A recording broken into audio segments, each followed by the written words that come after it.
Hey, what's up guys, it's Nick2, just going to make a very quick video for your rogues out there that want to kill Uber Lilith. It is insanely easy to do with a very suboptimal setup nowadays because of the new Malignant Heart that actually came out in Season 1, which makes it just an absolute cakewalk. My rogue has a very suboptimal setup. I didn't really want to spend too much gold or time investing into making the build perfect, and kind of just threw it together, and you can literally annihilate Lilith. I think it took me like 4 tries, not using any potion or anything. It's very easy, so I just want to go over for you guys how you can just go in there and get a very quick Uber Lilith kill.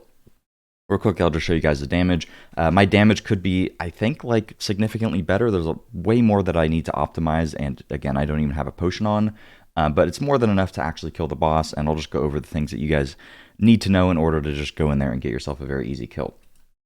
So when it comes to what has changed, the main thing that makes this particularly easy is the new Malignant Hearts that we got. So the most important one is the Wrathful Creeping Death Heart, which basically just increases our damage against Lilith by basically double, because it gives us 138% increased damage against unstoppable or staggered bosses, which is going to work with our poison imbuement, which is the major source of our damage for this. So not only do we get that for free, but we also, it makes the stagger phase significantly easier. Basically, our goal is to just stagger Lilith as fast as humanly possible, which is made significantly easier by having 2 Malignant Hearts that just give us significantly more crowd control. So we have this one, I don't know the name of it, but this one's probably not mandatory. The slow, not really sure, but it also gives a knockback to our marksman skill, which is our puncture. So I imagine this does help a good bit. I haven't tried it without it, and you do need to reach quite the stagger check in phase 2, so getting as much unique crowd control seems to be the play.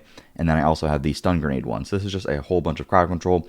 And then basically the crux of the build is to just stack poison imbuement and get the damage going crazy with a toxic alchemist here, or sorry, bursting venoms, to just have it do a ridiculous amount of poison damage that just keeps scaling over and over again. At the same time, you need to be able to stagger Lilith while already having some of this poison damage going off, so we need to stack pretty much as much crowd control as humanly possible so that we can stagger her and then kill her within these stagger windows. If you get into phase 2, which we'll talk more about later, and you are not able to stagger her, literally right here, like if I were to stagger her a second later, she'd spawn all these blood boils, which you could very easily get a kill with all the blood boils being active, but you actually have to play the game. Could you imagine that? You actually have to do the mechanics if you do that. So we want to avoid all the mechanics, and we just want to stagger her instantaneously, which is why we're using stuff like Fist of Fate for just getting all this additional crowd control, yada yada. Quickly, I'll go over the skills. So we're using Puncture for the vulnerable application here. We're pretty much constantly spamming it. Also, we're using this paired with combo points. Puncture is the fastest attack speed basic skill, so perfect for this setup, but it also does apply a little bit of slow. Twisting Blades, obviously, not even going to talk about that. Shadow Step is kind of just there. You don't really need it, but I mean, may as well. It just gives you some crit chance, and it applies a tiny bit of crowd control, but we only really use it in phase 1. Poison Trap is for the knockdown, as well as the 10% increased damage to poisoned enemies, as well as the Deadly Ambush Paragon Board, which is particularly good. Nothing too crazy, though. Poison Imbuement is literally all of our damage because of how many things that interact with poison and damage over time scaling, so this pretty much just makes it doable in the first place. And then I'm using Shadow Clone. A lot of people opt for Dash. Dash is good if you actually need to like dodge things in the second phase, but we're trying to stagger her as fast as possible. And if we're staggering her, then Dash doesn't really do anything. Shadow Clone is nice because, again, my build is pretty suboptimal. I kind of just slapped it together with a bunch of random crap. And Shadow Clone just helps for applying extra damage. And I think it may apply the crowd control multiple times. Haven't really tested all that, but in theory, if you're puncturing and then the Shadow Clone is puncturing, the Shadow Clone should also apply a unique form of slow. I don't really know, but this seems to just help with overall damage. Doesn't really matter that much.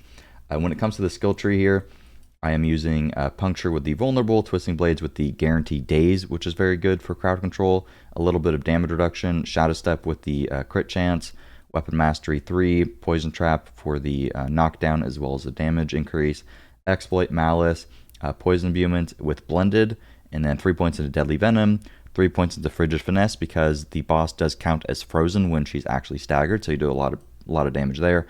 I also have Ranks of Frigid Finesse on my amulet, which in theory should be ideal. I tried it without it. It's very hard to test the overall damage that I'm doing, so this is just what theoretically works. Precision Imbuement for an extra critical strike chance for blended poison imbuement, and then we have Shadow Clone for the damage, And then we're trying to get a lot of lucky hit as well, because the build relies on lucky hit for applying crowd control as well as the bursting venom. So get a bunch of lucky hit there. Trap mastery just procs anytime we use our poison trap for a bit of extra crit chance. And then close quarters combat for additional attack speed and damage to crowd controlled enemies, which Lilith will count as crowd controlled when she is staggered. When it comes to your gear, there's not very much room for actually changing things around. This is kind of just how it is, because you don't have all that many slots, and there's a lot of things that you need to get in order to reach the stagger check. So the helmet is the only thing that I don't have on properly right now. I have Noxious Ice, which in theory is a pretty decent damage increase. However, I would actually prefer to have Exploiters. Exploiters is good. I simply just haven't gotten one to drop, but basically it's good for just increasing your crowd control duration. I'm uncertain whether or not Lilith actually counts as unstoppable. A lot of other bosses don't, so not entirely sure there, but the additional crowd control duration is good for helping us reach the stagger check. On the helmet, you just want ranks to poison imbuement and basic skill attack speed. Nothing else matters. On the chest, you actually don't want disobedience. You want manglers. I just have a chest that I swapped to because I didn't want to. This is the only manglers roll that I have, and I may use it for some other stuff. So when I go into phase 2, I just put on my manglers chest. But ideally, you have manglers on the chest, and then you have disobedience on the pants. I also didn't want to roll over my, pretty much god roll pants, so that's why I have it like that. For the rolls on the chest, doesn't matter to get some damage reduction. Same thing with the pants. You can get like some poison damage, whatever. It really doesn't matter to get some damage reduction. On the gloves, you want to have Fist of Fate on. The reason for this is because of the 2 lucky hits chance to apply Immobilize, and Daze is pretty much the whole thing that's going to allow you to actually stagger Lilith. Without this, you're not going to have a very good time staggering her. Without some very ingenious solutions to that, which I would not recommend trying to go down that route, I would just get these. Same thing with Penitent Degrees. It's constantly going to chill the boss, so it just makes staggering significantly easier. When it comes to the crossbow, you want Corruption so that your poison imbuement deals 80% increased damage, and then for the rolls, you want Vulnerable Damage, Dexterity, Crit Damage, and Crit Damage with Imbued Skills, because that does actually work for poison imbuement. I have all stats here, which is typically good because of the way that I do my Paragon board, but with this current Paragon board, the all stats doesn't really help us reach any breakpoints, so it's not necessary. And then we want Accelerating on one of our weapons. This could actually be a dagger rather than a sword nowadays, because of the nerf to swords, and daggers do give you additional attack speed, which is okay, but doesn't matter that much. And you want Accelerating for the additional attack speed, Dexterity, Crit Damage, and then you would want Vulnerable Damage, which I'm missing, which sucks, and then also Crit Damage with Imbued Skills, or Damage to Close is okay as well. And then we want Ashiar's Conjar for the additional attack speed. Unfortunately, the stats in here absolutely suck, but the lucky hit chance is okay. The attack speed is very good because of the way that we are just scaling our poison damage. And then you want Inner Calm on one of your rings. This is probably the only thing that you can realistically swap with the build, but it really helps us reach our overall damage requirement that we need to just be able to kill Lilith in stagger windows. But if you had way better gear, it'd be a lot easier to reach it. And then again, you want the Wrathful Heart Creeping Death. You could put it on any of these. And then you want Crit Chance, Crit Damage, Vulnerable Damage, Crit Damage with Imbued Skills on both of your rings. Unfortunately, my rings are very far from perfect. And then the most important thing is getting Bursting Venoms for the additional Poison Imbuement procs, which basically allows us to just have Poison Imbuement up permanently, which is the whole reason that this works in the first place. And then on my amulet, I actually went for Twisting Blades. You'd probably rather have Accelerating on the amulet than Twisting Blades. The Twisting Blades doesn't really do all that much. I mean, it still does help in theory, but the attack speed is probably better for you on the amulet. The reason that I have it like this is because I did not want to swap off of this sword. I don't have many accelerating rolls. My character is like not fresh 100, but I haven't been 100 for too long. I don't have a ton of legendary rolls, so this is just how I have it set up. And again, it is far from perfect. When it comes to what you want on your amulet, the most important thing is getting ranks to imbuement skills, which I don't even have. My poison imbuement could be rank 12 if I were to have that, so the damage of it would be significantly higher. Outside of that, I think Frigid Finesse is probably the best ranks thing, assuming that it works, which I don't know why it wouldn't, but basically that's just 30% increased damage. Outside of that, Deadly Venom is like mid. Malice is probably just as good as Deadly Venom is, right? Exploit is okay, and Weapon Mastery is good as well. Actually, Weapon Mastery wouldn't be good if you're using both daggers, because it's only damage to healthy, so probably want to avoid Weapon Mastery, probably want to go for a Deadly Venom or Frigid Finesse there, and then just make sure that you get the ranks to imbuement skills, which I don't even have. I didn't really want to roll another amulet because I might actually use this thing. You could get some form of damage, like additive damage, imbuement skill damage or something, but really isn't all that big of a deal.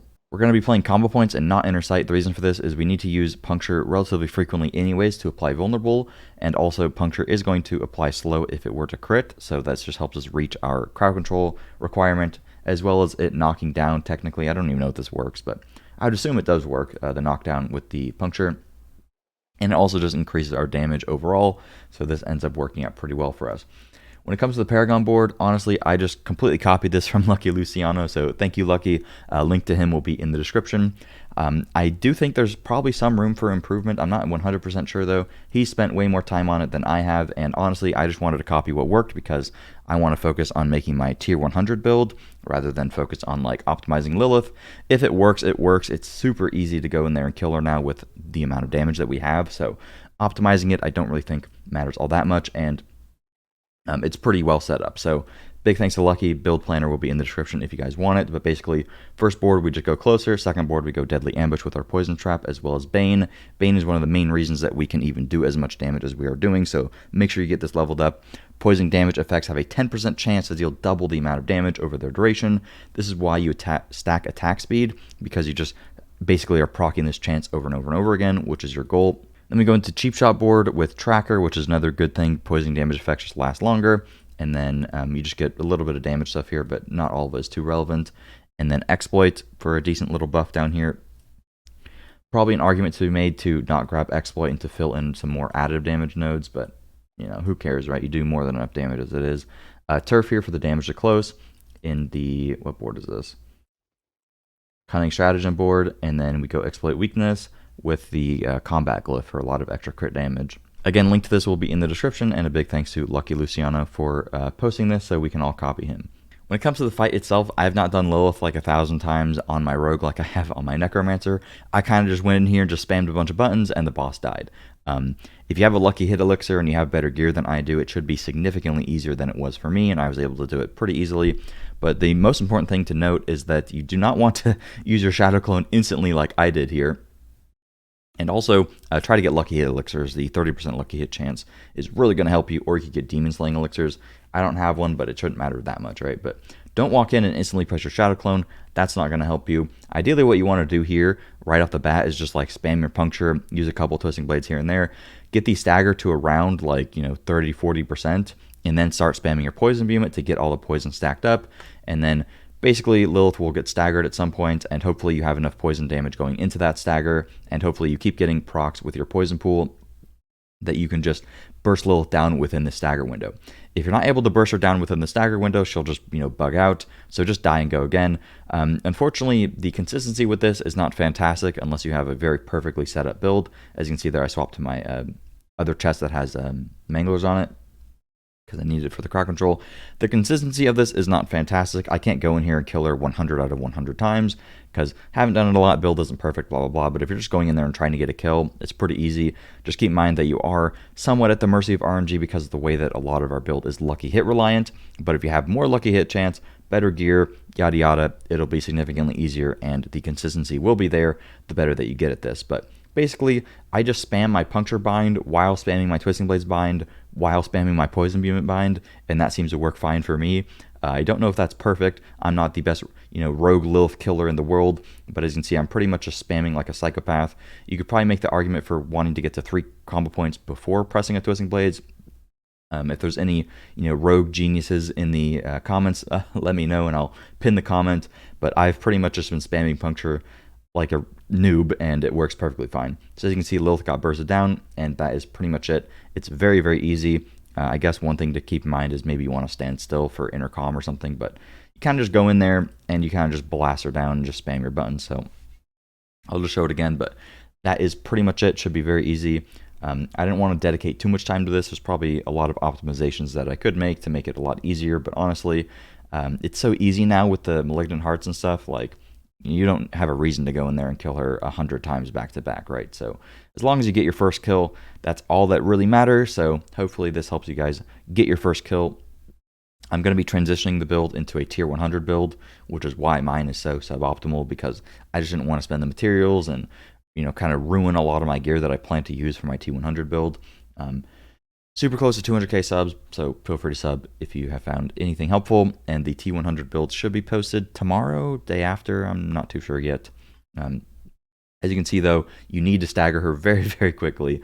If you don't do that, you're not going to have a good time, unfortunately. But As you can see, she gets bursted down pretty hard here. Pretty sure you could do like literally double the damage that I did and just instantly phase her, but it doesn't matter. You have more than enough time right here. And I guess one thing to keep in mind is that you want to have her stagger bar literally full right before the end of the fight, because otherwise you're not going to be able to kill her here. Sometimes she'll like start doing some mechanics.